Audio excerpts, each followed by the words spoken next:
Pertama-tama harus jelas dulu bahwa Rasulullah memang tidak mendirikan khilafah dari semula.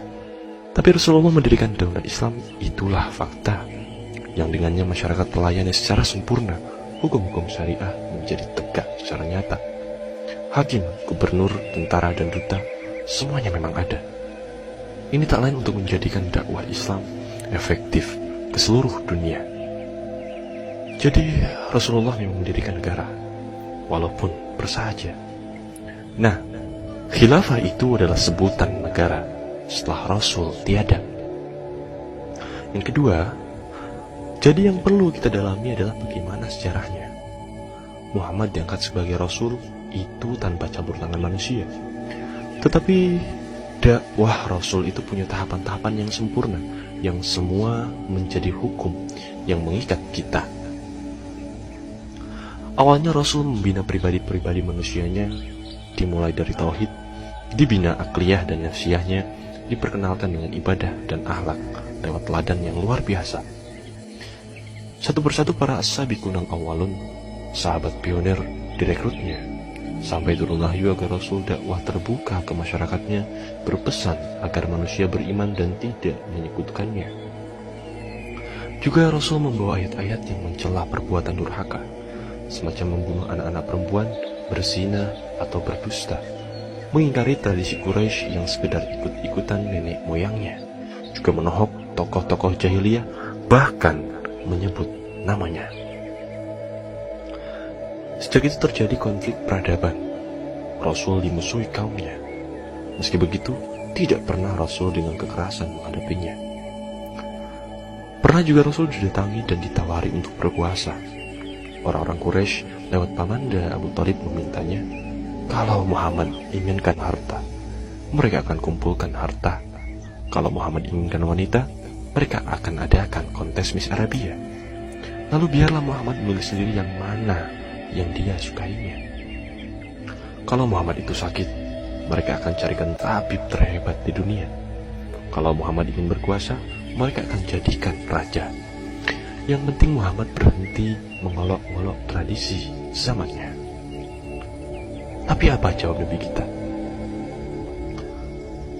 Andaikan jika mereka meletakkan matahari di tangan kanan saya dan bulan di tangan kiri saya, agar berhenti dakwah ini, lebih baik saya teruskan dakwah ini atau saya binasa karenanya. Subhanallah, begitu tegasnya. Ketika tekanan demi tekanan semakin berat terhadap jamaahnya, Rasul kemudian mencari perlindungan dari orang-orang kuat yang ada, yang bersedia masuk Islam dan untuk melindungi cukup kekuatannya.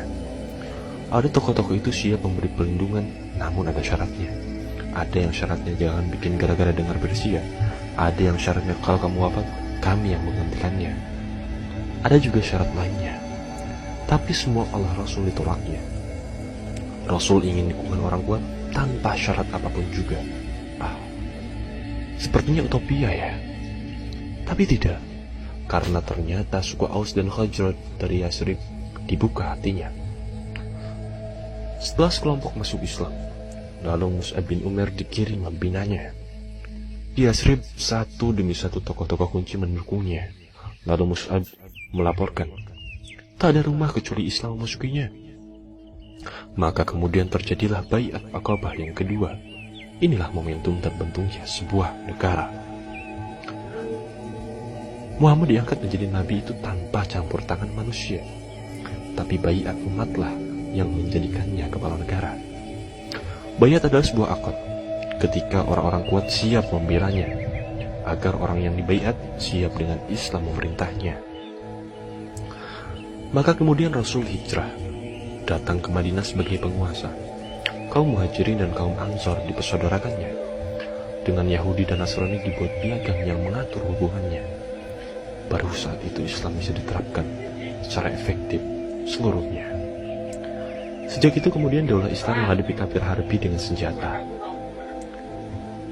Hingga akhirnya kemenangan diraih ketika Mekah ditaklukkannya. Tapi Rasul tidak berhenti, karena timur dan barat telah dijanjikannya. Tidak untuk dijajah, tetapi untuk disampaikan nur dan rahmat pada mereka. Itulah misi negara khilafah selanjutnya. Sekalipun sejarah menunjukkan pasang surutnya.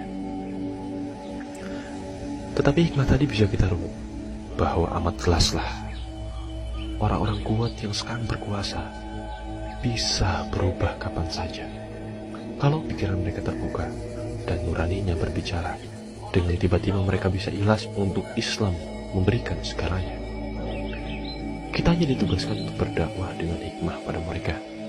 Selanjutnya biarlah Allah yang membuka hatinya. Ini juga rahasia revolusi damai di mana saja. Lihatlah bagaimana tahun 1991 adik kuasa Rusia mengganti ideologinya.